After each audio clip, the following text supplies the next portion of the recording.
At first, it seemed like the unlikeliest of pairings. Korean War veterans mingling with college students. Time Warner Cable News reporter Seth Voorhees has more on the bond they formed, which led to a recognition ceremony on Thursday. The stories. Her mother was born in Wonsan. Which brought them together are the stories of war. It brought back a lot of memories, some of them good and some of them bad. We come before you in prayer and remembrance. Thursday's ceremony at the Korean War Memorial. We pray for their families, their loved ones. Was born of unlikely circumstances. We are going to the Rochester Korean War Memorial. So much of our time is just spent at the university, in the library. Even if we're just studying the Korean War, we're still spending so much time studying in the library, just reading about it. So I think it's really good for us to go out and connect with the world. I see that the Korean War isn't just an academic issue, this is real. Korean War Memorial.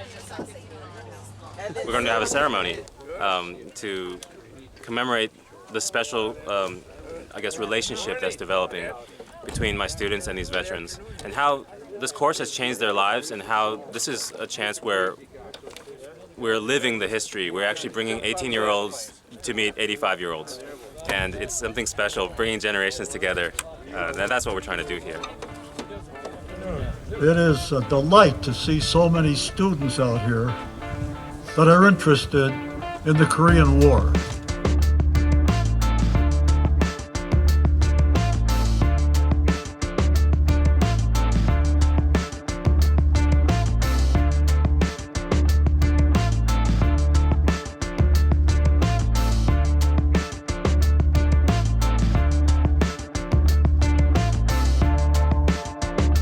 Professor kind of break down our barrier, break down our idea of who we are, how should we think, and our presumed interest. I think this class is going to open my eyes a lot to basically everything I don't know. Since I know so little, I can only learn a lot. And I think this class is going to get very creative.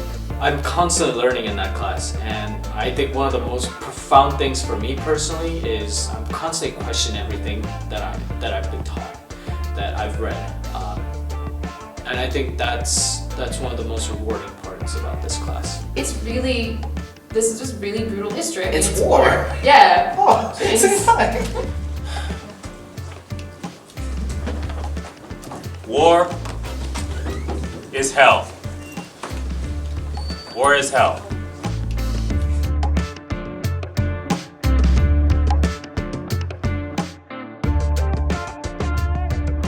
My name is Da Han Ho, and I'm a faculty member in the history department at the University of Rochester. Well, my teaching style, I have to say, is a bit eclectic. I pull music, films, history, books, memoirs, oral testimonies, etc., and kind of put it through kind of my creative sort of way of seeing. I try to see it in a creative way. My name is Alana Hardy. And where are you from? I'm from the Washington, D.C. area. My name is Hong Dong. And where are you from originally? I'm from Jilin province in China. It's a province that shares the border with North Korea.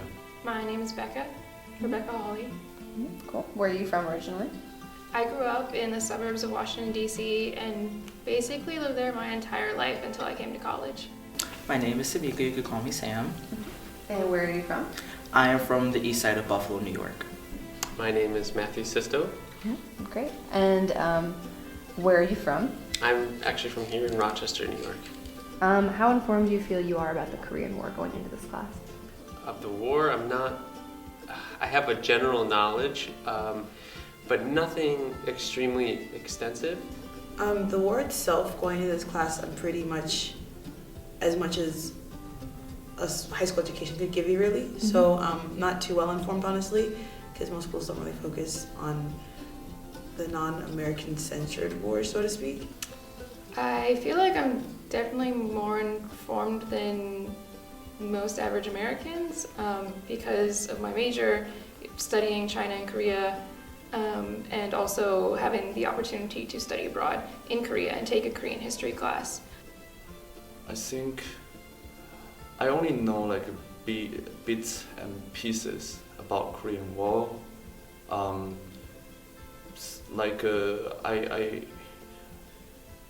think I learned something about it when I studied Chinese history back in middle school. I think if you've taken a Professor Ho class, you know he's gonna have a lot of music, a little bit of Lady Gaga here, a couple of Bee Gees. He's already played like, I think it's Simon and Garfunkel at one point, so he's gonna make history be quasi-relevant to our lives. He's gonna dress up a little bit more if he can. He's gonna try to show us more movies so that we can really see history in action. So he does a good job of not just throwing us a textbook and say, read it and summarize it. He's really trying to make it a real thing other than memorizing facts and dates and people that we'll never meet, but he sort of brings us that visual aspect that makes it seem more tangible. 저는 이곳에 남겠습니다. 선생님과 같은 화사가 되기에는 제주가 못 미친다는 것을 진즉 알고 있었습니다. Of 1884, launched by the Enlightenment Party, who were essentially radical Yangban. And they tried to make sweeping reforms. They were looking at Japan. They've been afraid of changing. Like I said, my minor is like in East Asia Studies, but because I declared my minor in it, I have a huge interest in Japan and in Korea, particularly those two countries. So when I saw a class like, oh, here's a history class on the Korean War, I was like, I should take that because I was interested in learning more of the culture and the history background of Korea. Not out of anger, he believed he had a divine revelation. Hannim, the great Lord of Heaven, came down and showed him the way, right? So Donghak was not just a political ideology, it was a religion. And it appealed to the peasants. And this scared the hell out of the Yangban, because they were like, oh my God, there's this guy, this rejected Yangban guy is leading peasants in revolt.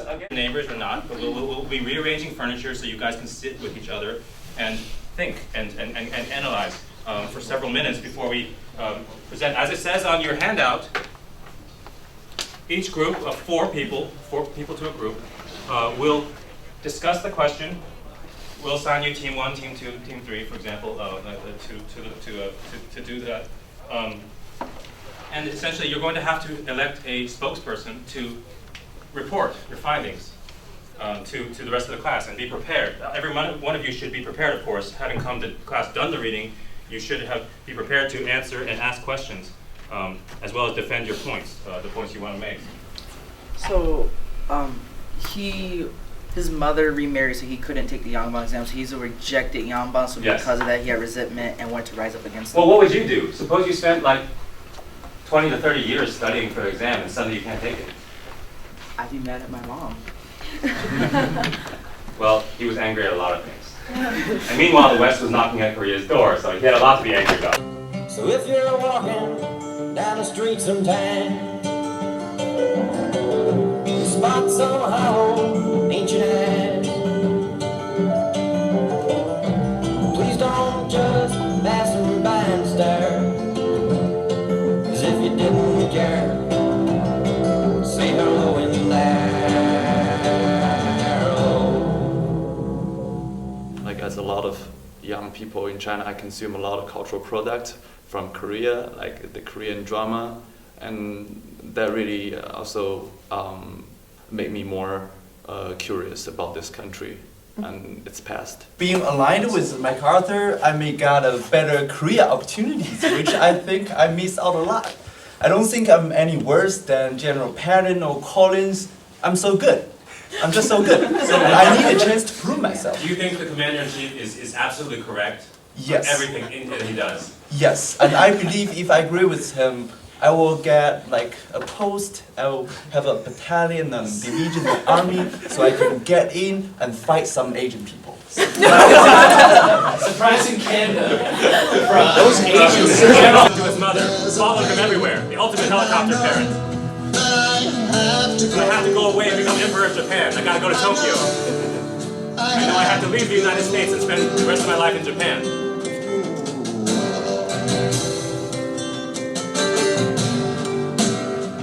long instrumental interlude obviously refers to the long heritage of the military tradition in the MacArthur family.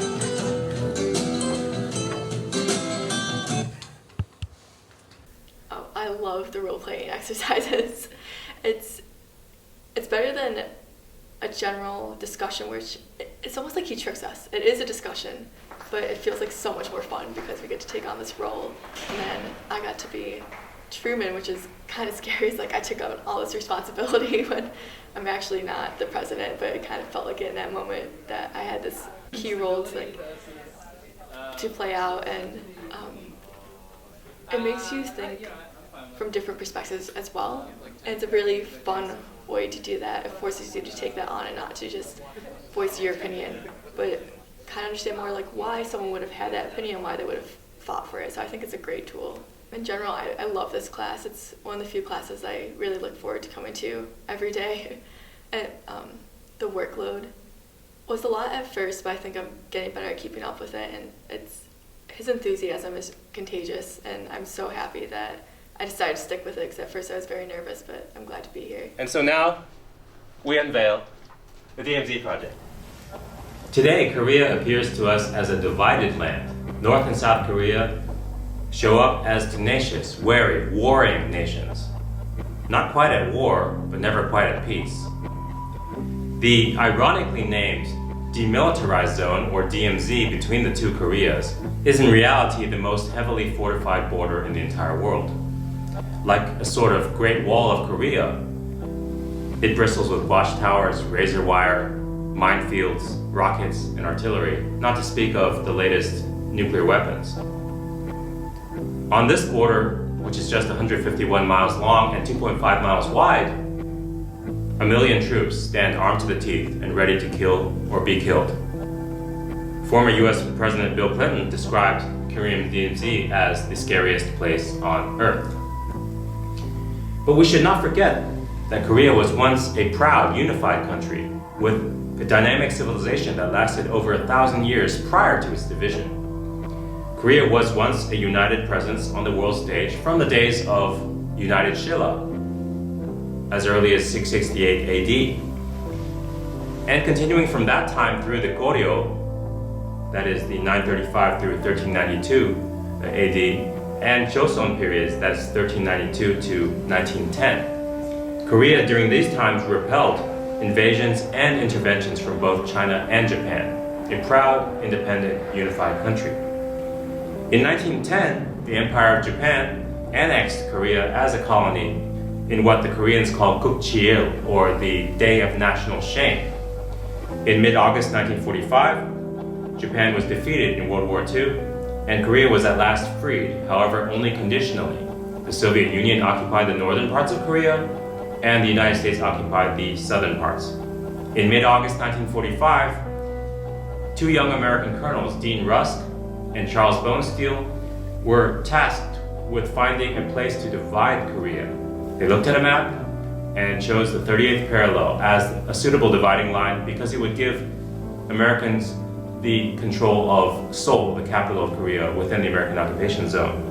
This division was sudden and wrenching to most Koreans at the time, and it was not accepted by Korean patriots such as Kim Il-sung and Syngman Rhee, both of whom founded national states in both the North and the South respectively that would fight the Korean War from 1950 to 1953. Both sides wanted unity for Korea on their own terms. And it was a civil war, as well as an international war, all at once. So the class has been unified up to this point. They've studied together, debated together as a class, as Korea was unified. But having studied the Korean War and debated in class discussion, the class will now be forcibly divided into two parts. No more unified Korea. North and South Korea now, two nations divided, as parallel in history, will be given a surprise. Friends will be torn apart. They'll both have to put on their dictatorial hats and salute their military leaders. This means propaganda, right? I won't tell them what to do. And I will draw, however, a barbed wire DMZ across the middle of the classroom, arbitrarily, just as it happened in Korean history. They don't get to choose sides, and they will salute, keep calm, and carry on. The students' leadership will be tested, and historically, they will role-play the aftermath of the Korean War and the shocks of a Korea bitterly divided into North and South, two nations. Each side must combine research and creativity to combine its to compete with its rival nation. Above all, I'm going to ask that the students be resourceful. Each side will choose a leader and officers that will need to role-play the historical consequences of the Korean War. This means that 33 students from 20 different majors, more than 5 countries and different ethnicities will have to join their forces and see what they can do. And by bringing in Korean War veterans to meet the class, we will also join generations. Is it a risk? Sure. Is it an opportunity? Surely. Let's see what the students can do. You will therefore need to pick up and move to the side on the line. That is appropriate here. So what's the side?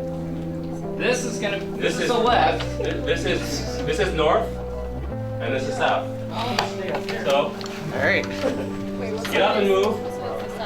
South is over there. This is north, and this is south. You guys gotta move. Cool. You gotta say goodbye to your friends, because your friends are now your enemies. Yeah. And I want to. It's almost like a father sort of. I'm raising small children now, so it's like a father sort of watching kids grow. But eventually, you want to lead them and guide them, but eventually you have to let go and watch them go on to live independent lives. And that's what I'm grooming. I'm really trying to. I created this project to try to put students in that position where they take creative control and they get increasingly responsible for their own education. They'll be educating themselves and then showing their best in class and outside of class.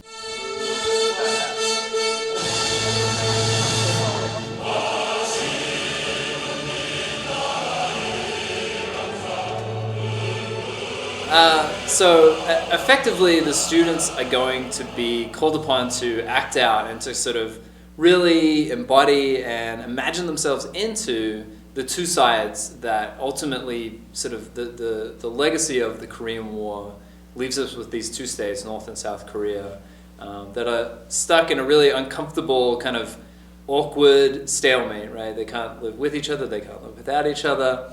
And you know, everyone is familiar with that reality, but these students are going to have to really use their historical research skills, their imagination, and their sort of teamwork to really bring that to life and try to kind of create, I guess, a project that is really in their hands. But ultimately what we'd like to see is, at the end of the project, is two fully realized sort of national sagas, I guess. Military Armistice Commission has now convened its first meeting. Would the great leaders of each side stand up and declare yourself to the world? I'm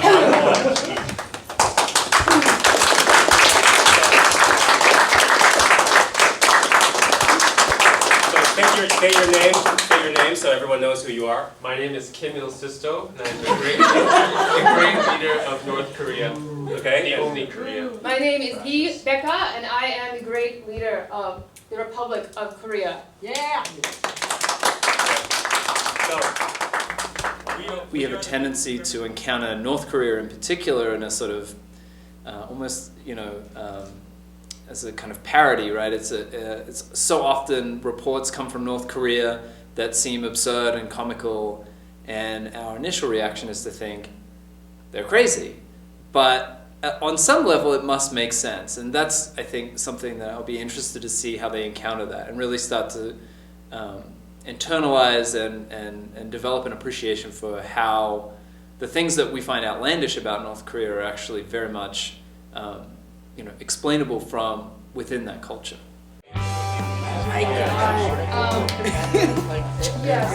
Take out the president, assassinated. Oh my god. Wait, Yeah, but do you see the pickup? What? Do you see the pickup? Oh, yeah.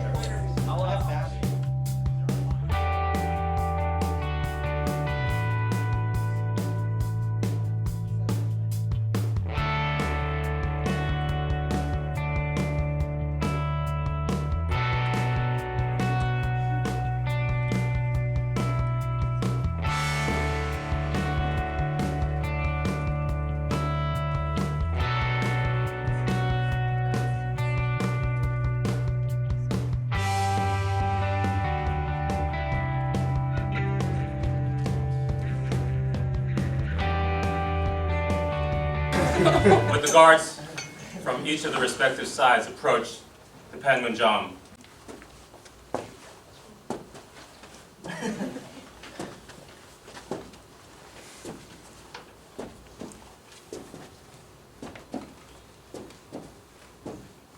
They turn and face one another. As chairman of the Neutral Nations Supervisory Committee, I would like to ask whether the North or South has any message to deliver at this time. No, sir. There is only one Korea. Duly noted. The international community is taking notes, as you can see.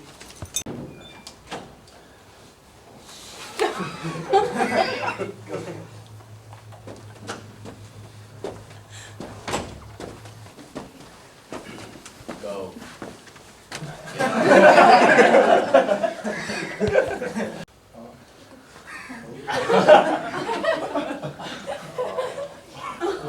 Oh my.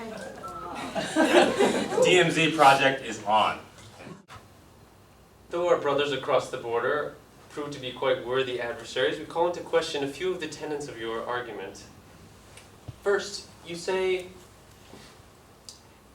mentioned Japan and its evils, but I ask you, why then did you allow Japan's supplies during the Korean War to be used to help and reunite Korea? The North Koreans call us their family and their brothers, but how do they have the audacity to do so when they infiltrate us at night, spreading filth across our nation, illegally littering across this realm that they claim to love, yet instead leaving behind paper waste that pollutes our natural environment and just spreads this sort of brainwashing? They're trying to influence us illegally by crossing the DMZ, which was set internationally by the United Nations.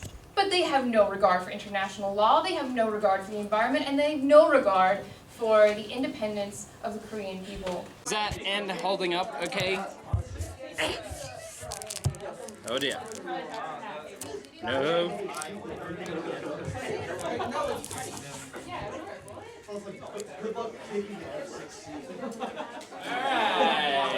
Attention! Huh!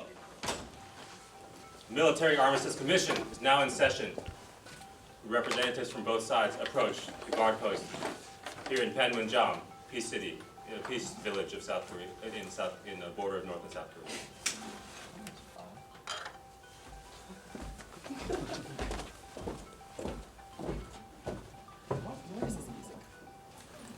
Thank you. And today's Military Armistice Commission meeting is now adjourned.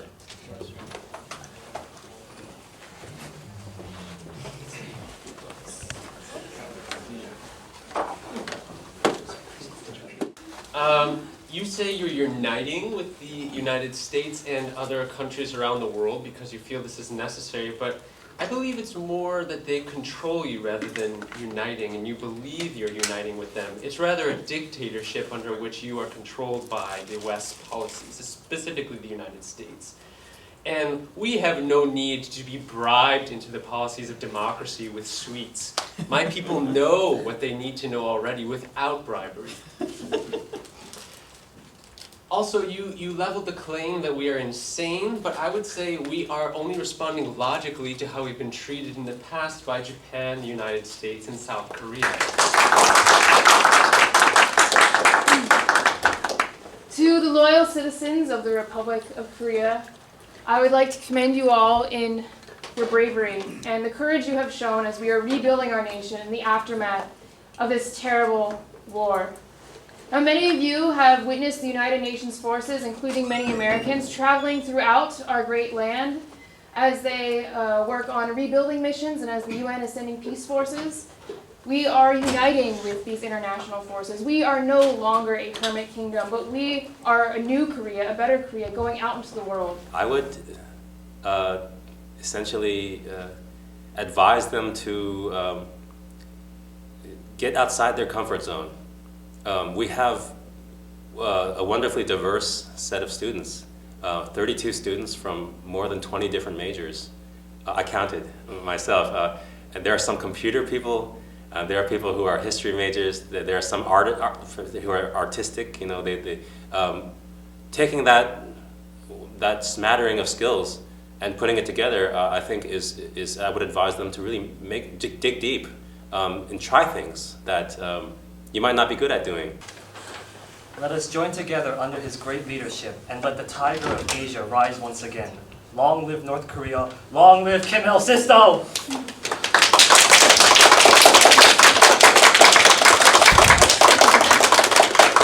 Thank you, Daria. I am touched, and I in turn pledge to bring honor and glory to you, my people, as your humble servant, and I pray that you will continue to find me worthy of being your leader.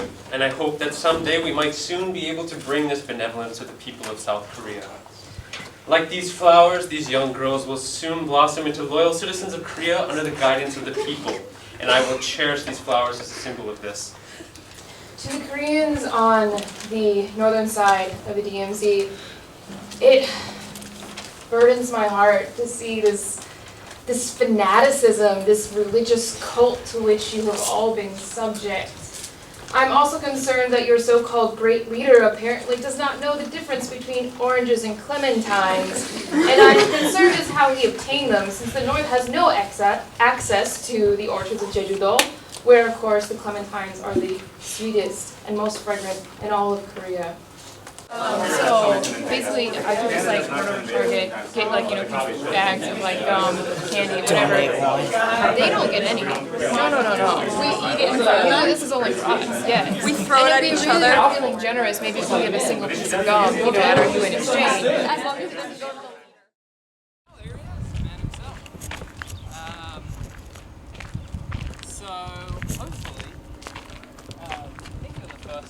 arrive, I don't miss anyone. We're a little early, but other than that. Yeah, Frank told me that Mary was his daughter at the City University.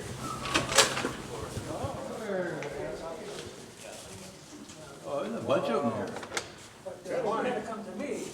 How are you this morning? Did you walk too? And then I'll just briefly just welcome you, and then we'll turn it over to you to introduce and then yeah, we'll go joking there.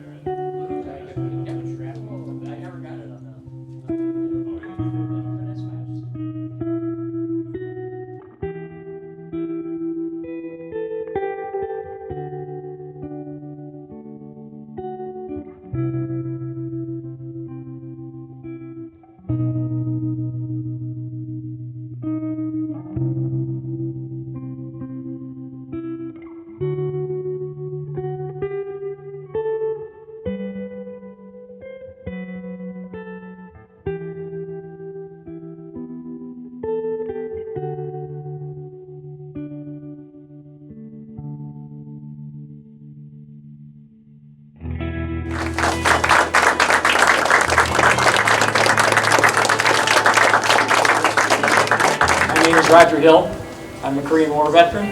I was in Korea from 1951 to 1953. I was a sergeant in the United States Army.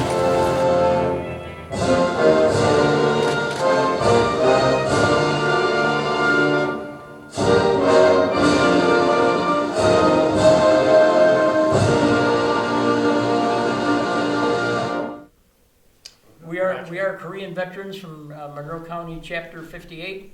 And we're here at the U of R in addition to Professor Ho and helping him with his class on Korean history. Almighty God, we stand before you with grateful hearts. We thank the community here for remembering us. We carry on the memory of the Korean War. We ask for your blessings on every one of us, our families, and most of all, the United States of America. Amen. Amen. The Band of Brothers on TV or read the book, Major Winters was asked by his grandson, were you a hero? And he replied, I was not a hero.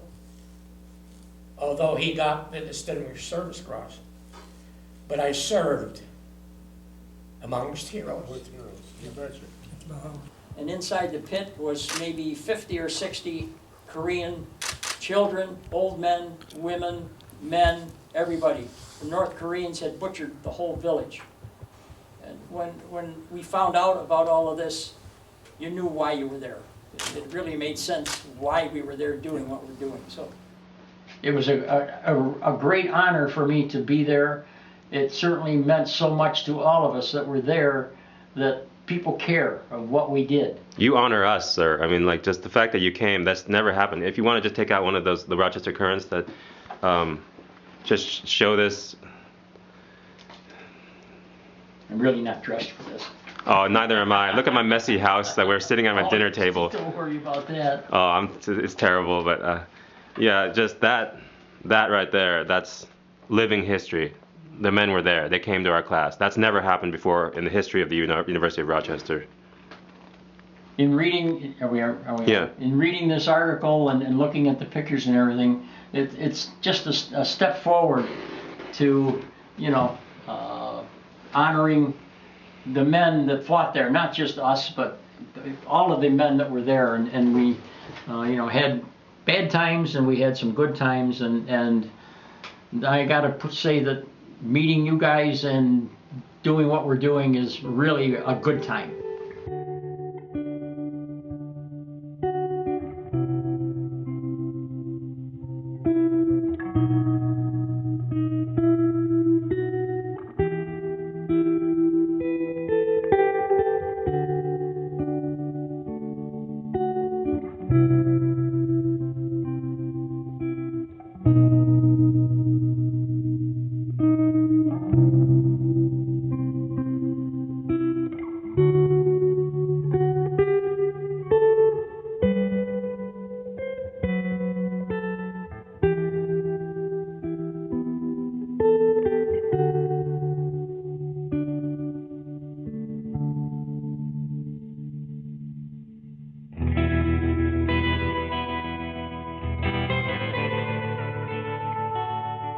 I thought war was very clean, like you just shoot someone and then you move on, but like it just seems like a whole lot of chaos. And I think my preconceptions about war, I think, have changed a lot, just because war is always over there. It's like, oh, they're fighting over there and they come back and we won.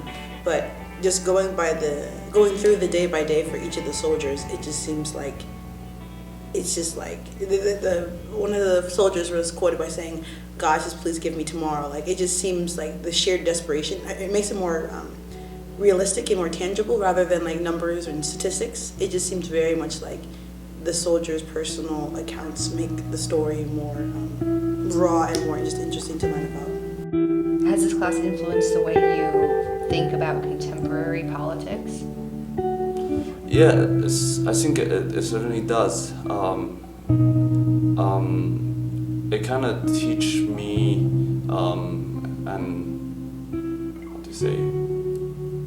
a more realistic and a more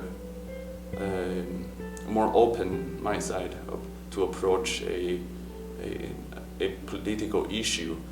I learned to hold back from trying to take sides too easily.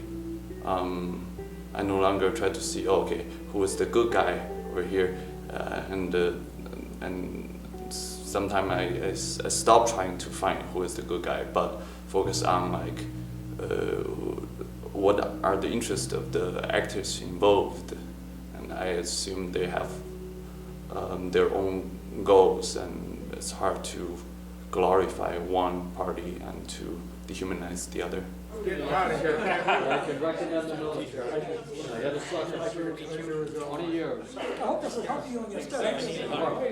Thanks for the escort. Oh, no problem. And in fact, I'll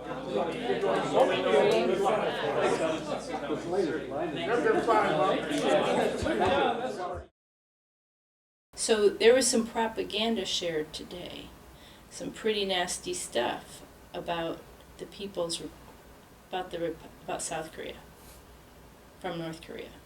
How do you feel about that? A lot of it is, well, folly. It's inaccurate. They basically took the words and twisted them into something that wasn't. They twisted it into something much bigger than it actually was. For example, the twisting of the the rebuttal where Becca, our great leader Becca, gave money or gave candy from the UN or from the U.S. soldiers to us. That was more or less a one-time thing. It was not a conspiracy by the U.S. to increase obesity rates within the nation. And most of the part, it's actually unsettling to see how much stuff, propaganda and red and all this stuff they've plastered up all over the side of the classroom, because it's basically, and the stuff they're making, Kim Il-sung was obviously making them say. With your mind. Psyops. It's so pretty.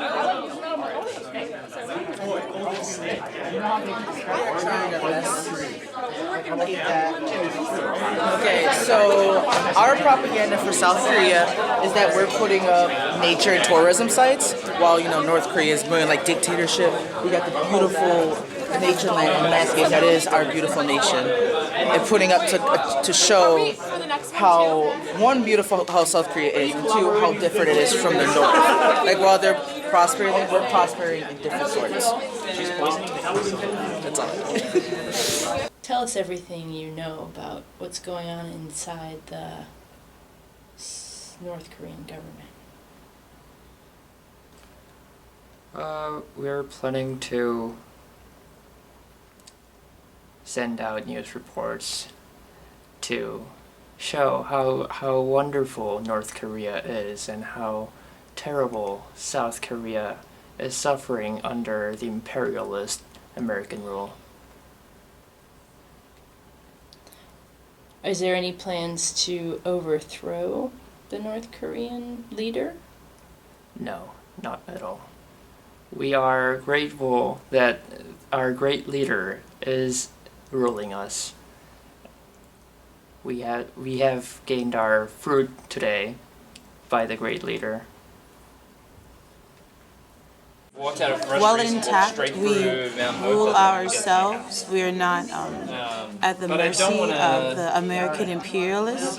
We understand the value of brotherhood, and we wished that our former brothers in the South understood this, but we shall march on towards victory. Tosan Manse. Things are going well in the fight against communism in the North. That is all I will say. This is going to be, whoever's sitting, if Elena's sitting here, what's going on? Well, we went a little on the crazy side today, and we stole the orange chair from Retner to be my throne. So that's what we have here, just kind of chilling up here. Good shock effect, I think. We should have, like somebody said, there should have been a camera for each person that walked in to see their reaction. I think it's pretty clear that the North Koreans treat their leader as some kind of cult leader. It's a little disturbing to elevate one person to this sort of religious significance. It's like Kim Il-sung isn't even human. They treat him as if he's godlike, like he's not one of them.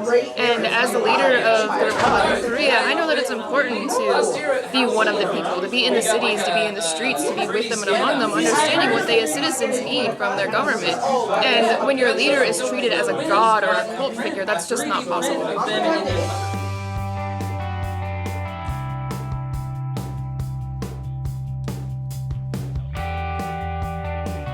don't know, but I'm going to try and do, well, that I was going to try and do in class. Shocker. You wait out in the car. Oh, that. Maybe something we can talk about that. Maybe something this weekend. Alright, just let me know. We're not going to do anything on video. When did they start hitting the work? They never did. They never did. It was in his bag, though, so... It'll come sooner or later. Dun, dun, dun.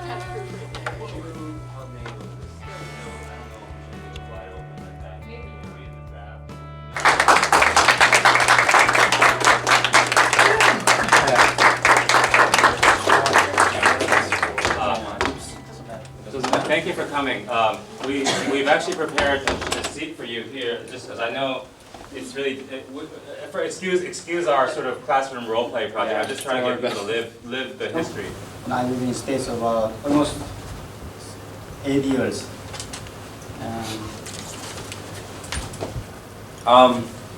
I just wanted, I mean, we're just interested in learning, because this is a class about the Korean War, and we want to know about, because the Korean War, and North and South Korea are still divided. We just want to know what it was like for you fleeing through China and then coming here, and what was like to grow up in North Korea, and like what you were taught about the Korean War as you were growing up. In the kindergarten to like high school, at that point they all like manipulating the Korean history. They never teaching the like three kingdoms much. All we learning by just by ourselves at home through mouth to mouth. About the Korean War, we learned that South Korea attacked the North first, so that's why they got angry. They called the military and then they wiped the South Korea, and then states got involved in attacking the North Korea, and then the China mad at the states, and then they got involved in the North Korea side. That's how they manipulate this history. But most civilians, they said, like whoever went to Korean War, they said that's a big lie. They will say that's totally different. North attacked first, and then South they got defend themselves.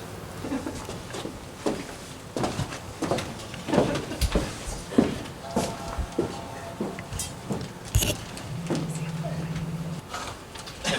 Look at that. Actually, give them $10. American money because you couldn't spare your own. 10 money. Well, if I gave you 10 won, it would be much less. It might work much So less. please read that and wait. Kim Il-sisto and the North Korean people from South Korea, heart. Please wait until directed to open. Please? Okay. Now? No, not now. Oh, please wait until directed. Yeah. Okay. Yeah.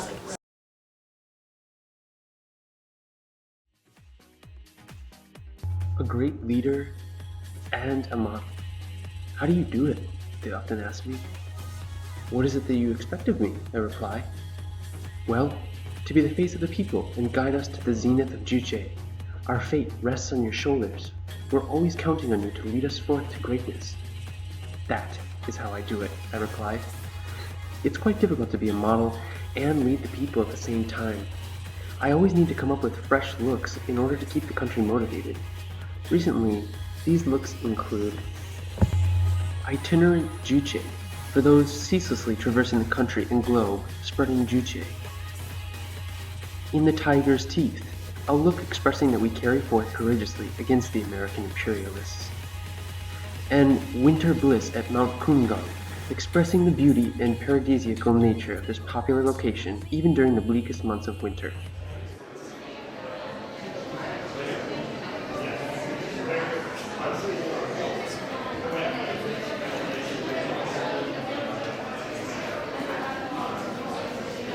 Kim Il-sisto. Kim Il-sisto. Kim Il-sisto. Kim Il-sisto. Kim Il-sisto. Kim Il-sisto. He's like so freaking cute. Oh my god. Oh my, hang on, this is my favorite position. Oh my god. So sexy.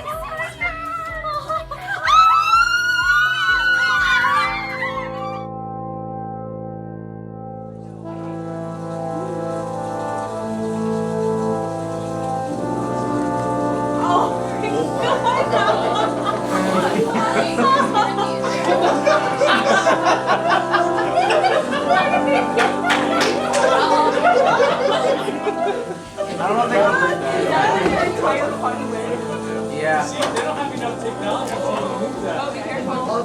Drop. Wait, is he in there? Yeah. So what are you building, by the way? You're not gonna believe it if you hear it. I might. You'd be surprised.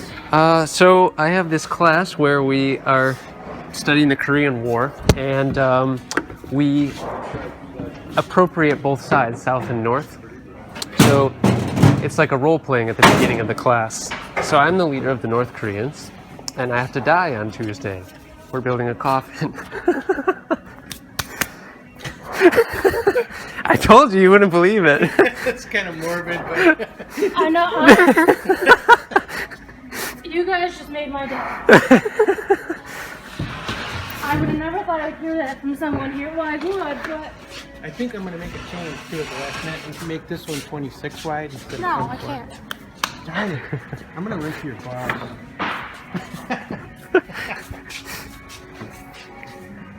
Yeah, the looks on people's faces when I tell them the stuff I'm doing is just like... Yeah, and he tells me last night, hey, you want to help me make a coffin? He was like, what? What are you going to pay in this class? Spending all this money to make a coffin? Yeah, I know, I better. He will rise again like the tiger of Korea. Yeah. Oh, that's contaminating the tiger. Does he have to stay in an entire class? What if? Just like stands up and makes noise.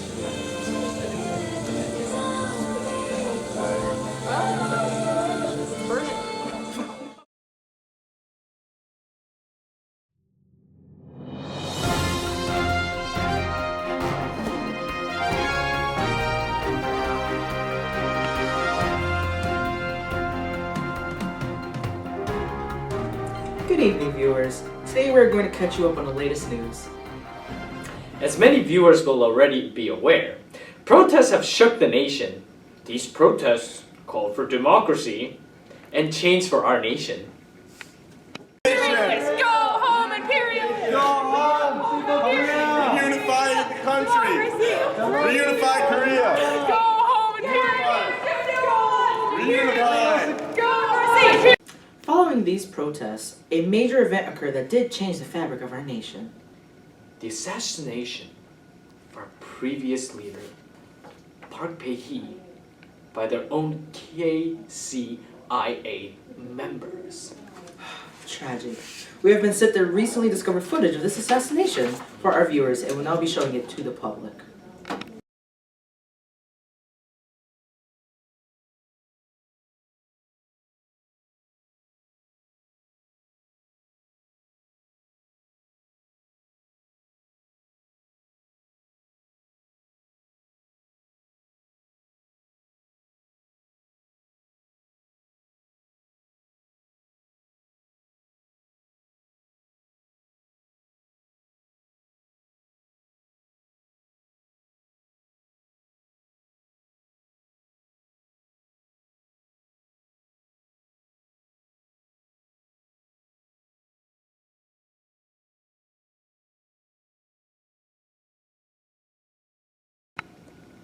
When arrested, the KCIA member had this statement to make. Why did you do it? Why did you kill our leader? I did it to restore democracy to South Korea. I have no regrets.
fellow friends, I'm proud to be a South Korean.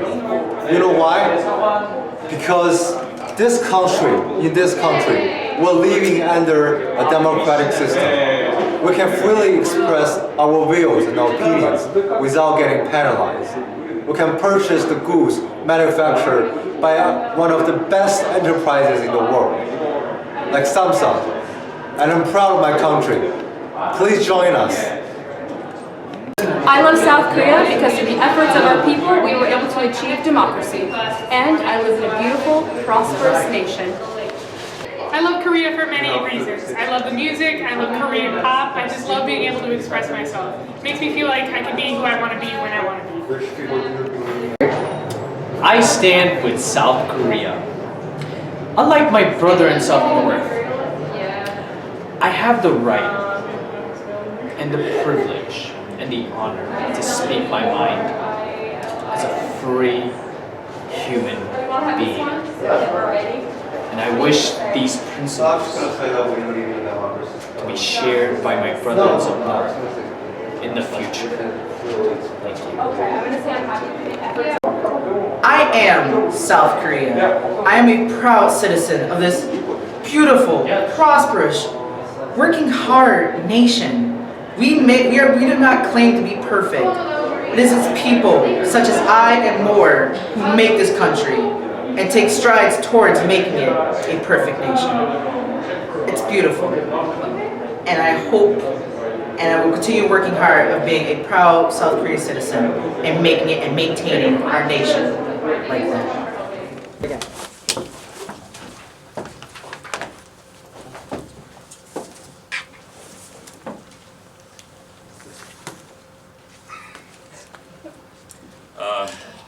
Do the representatives have anything to say or deliver at this time? No, sir. Thank you. You may return to your posts. Actually,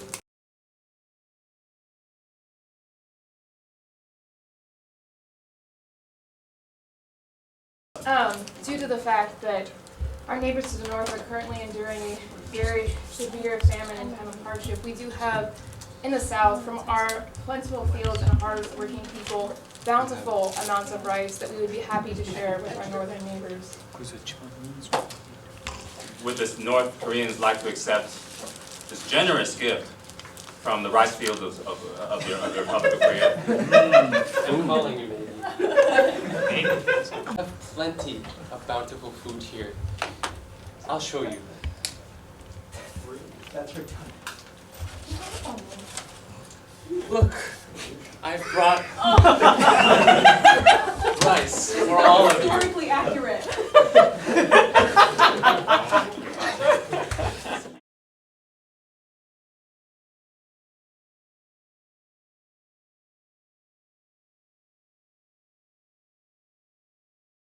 Oh, Lord.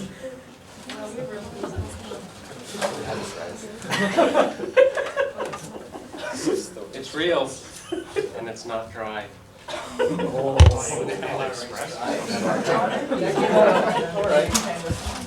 it's the Chinese. Have some bowls here if you'd like to begin passing out. Of course they got food from the Chinese. Yeah.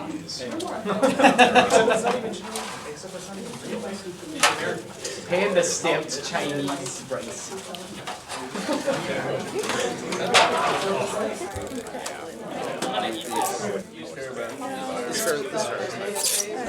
It's okay, CIA. Like, you know, like, oh, this is great kimchi, and they're like, yes.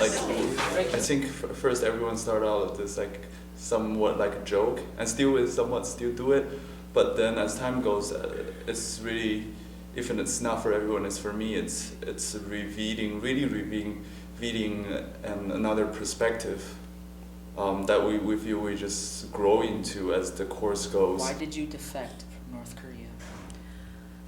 When I was 20 years old, I realized something was wrong with North Korea. Only people who had connections could succeed in that society. I was thinking of defecting as far back as 1958.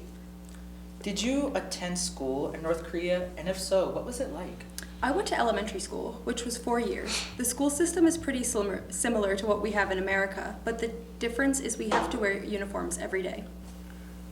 I think, yeah, it gives some perspective as to, I think it's a lot of debunking, a lot of preconceived notions about the enemy in times of war. Like, I'm from America, I'm from DC, so like it's a very patriotic area, and if you're like not with this, then you're against us. I think that's very true.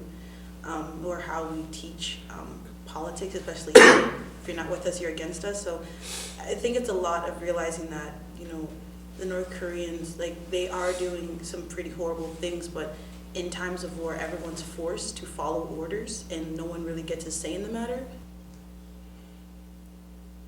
They train me not to treat the prisoners as human beings.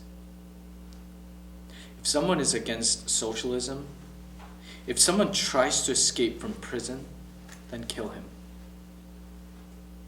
There is a record of killing any escapee. If there's any, I'm so sorry. It's okay. You can just pause and start over. Let me just make sure. Just keep it going. Don't worry, Yeah. this will be edited. Yeah, I think you can add anything back. Sorry about that. It's okay. It's okay, I messed up. One. Go. If the leader of North Korea would like to accept the gift that we bestowed upon them.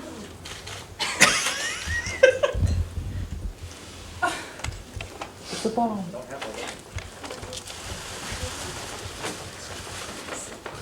It's environmentally friendly using all this tissue paper.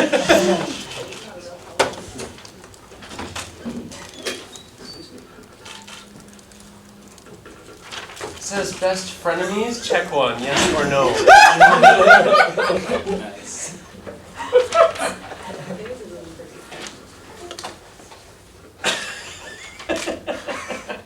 This isn't even worth an answer. Can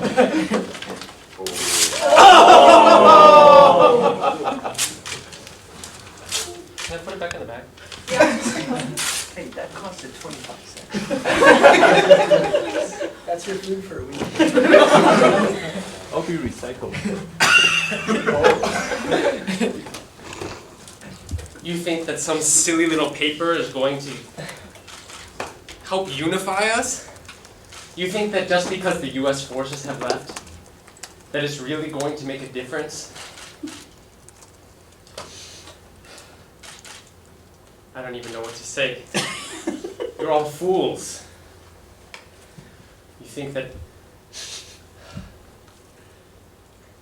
I don't even know. I'm gonna pause the words.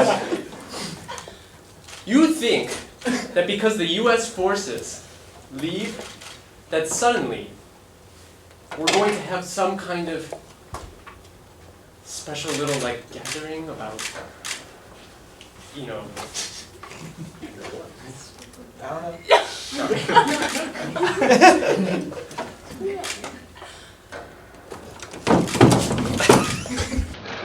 You were always at my left hand, not my right hand, my left hand. How could you? Your fathers, they respected what I did for you. You do not respect me at all. I'm tired of your leadership. Save the leader!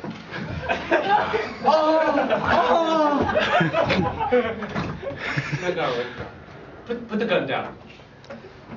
Let's talk for a moment.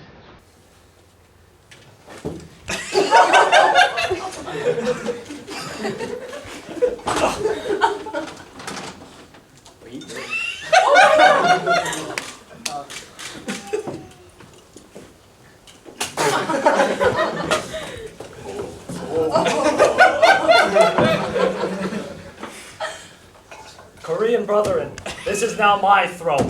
This is now my regime. I will lead Korea to the way it should have been, not under this pathetic loser.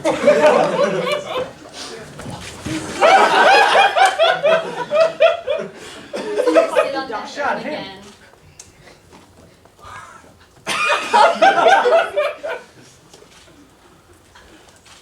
As the new head of the provisional government, I would like to negotiate with South Korea to unify. Wow. Thank you. I look forward to our reunification.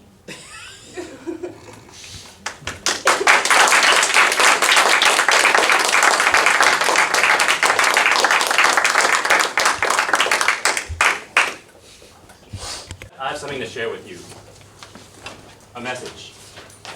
I played for you, Cat Stevens, father and son, but But now I'm going to give you my version of it. My son doesn't listen to me. I'm going to give you my version of Cat Stevens, Father and Son. And those of you who know the original, I think will appreciate the small changes I've made to the lyrics, as well as the title, History and Life. History and Life, because we are doing living history. Okay? And I have to say, first off, I'm terrible at the guitar, so please excuse me. I don't have time to practice. And I only took like a few months worth of lessons, so I'll do what I can to teach you what real music is.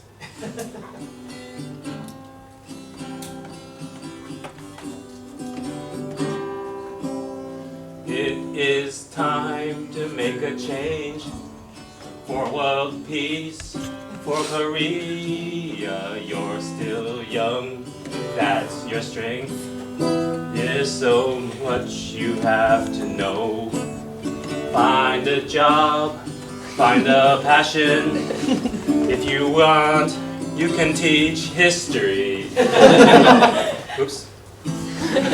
Look at me, I am old, but I'm crazy. I was once like you are now. And I know that it's not easy to be calm, to grow up with Justin Bieber and Miley Cyrus. But take your time, think a lot, think of everything you got, for it's the world that you will inherit, and you won Korea.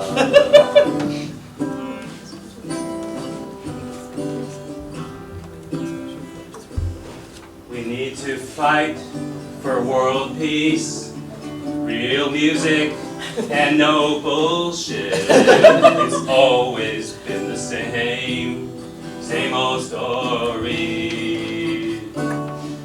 First we need to change ourselves, and it starts by living history. That's the way, and I know that you won't forget this class. I know you won't forget. I told you I suck. It is time to make a change. Don't sit down, put your limits.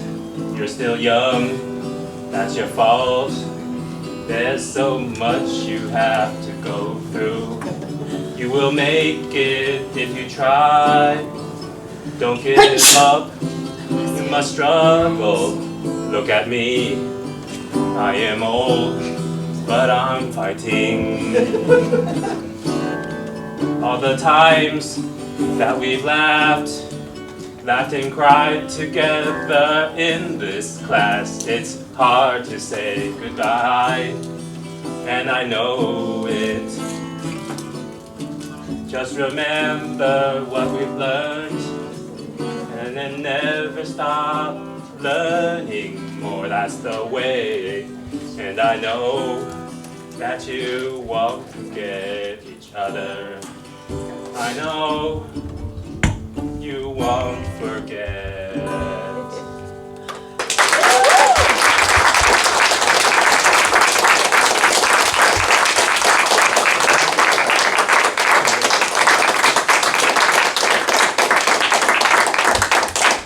Can I just say that not a teacher or professor ever sang a song to us or me, and I just feel all types of emotional right now, and I just can't. Thanks. No professor ever played a song this bad.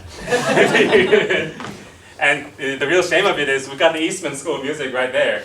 I got no time to take lessons. I had no time to practice. I beg your forbearance. And last but not least, I want to tell you guys thank you this is kind of a special class to me. And I don't know when the next time I'll be able to do it is. I just, I'm trying my best here. It just, life is hard, So, sorry, I don't want to break out into tears for now. If you cry, I'm gonna cry. I wanted to say thank you. 감사합니다. And arigatou gozaimasu. 谢谢. Thank you. And that ends our class.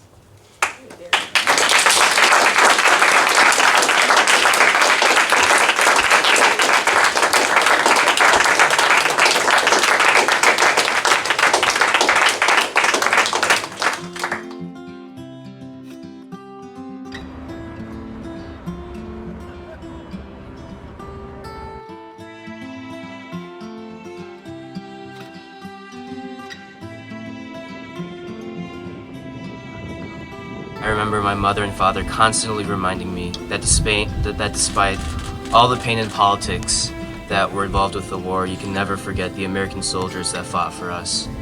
I don't think I truly grasped the significance till I took this history course, where I had the honor of meeting the heroes that my parents had always told me of. It is living through the veterans who have so graciously visited us in our classroom and welcomed us into their chapter meetings, and have been sharing with us some of the most difficult chapters of their lives. It is living through the people of Korea, whose history still has major impacts on their culture and their politics today. And now it is living in us, in our collective memory, of people who refuse to forget. And you don't have to be a student, or a veteran, or a politician to remember the forgotten war. Thank you everyone for coming today. I am simply here to say thank you to the veterans of the Korean War and to those who did not return for their service to our country and to the international resistance against aggressive war. You know, there's a saying every time someone meets a vet, he says, thank you for your service. Our reply is, thank you for remembering us. That means more to us than anything else.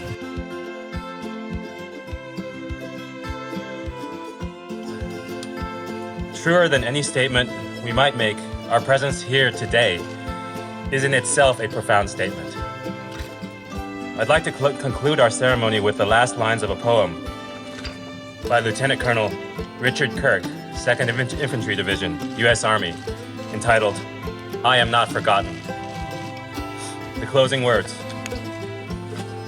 I have heard the rush of summer seas and the fist of thunder. I have known a distant star on a cold December night, and I have known the love of a friend who would die for me, and I for him. I am by love begotten. I am never forgotten. Thank you.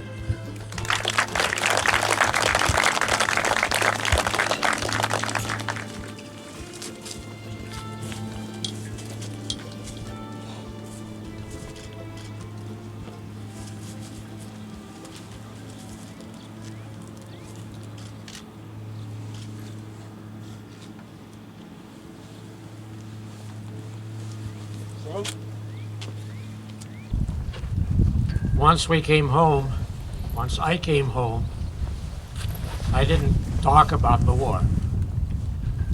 My family knows less about the war than you guys do. We just kept our stories, our feelings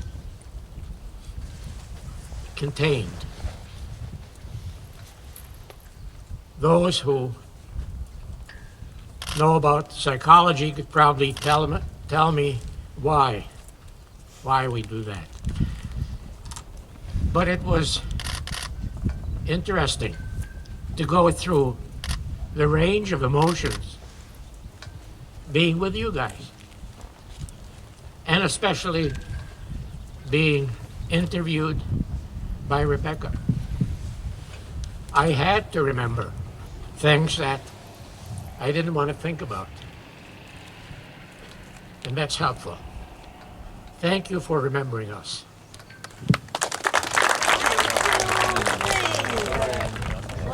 Yay! Look at it!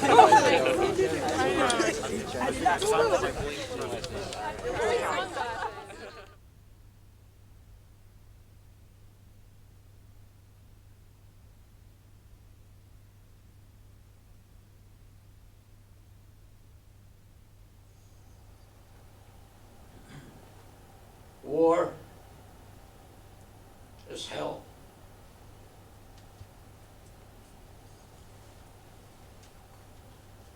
And all of us have gone through that. And here we are. Thank God.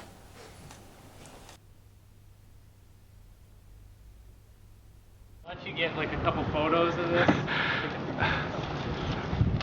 So can you kind of explain what this is, since I'm videoing it? Like, This is No, that is not. you can leave it. Did you expect me to have So a video again? this is my Because I purposely had coffin for my death as Kim Il-sisto in 1994. Strangely enough, the same year I was born. And not a coincidence. not a coincidence. So my father and I built this whole thing, and my mother, because she did a lot of the inside. We built this in 2 days over the weekend. On Friday, I texted him and said, "Want to help me build a coffin?" He was like, okay. So I'll just explain the pieces. Plywood stained with red mahogany stain.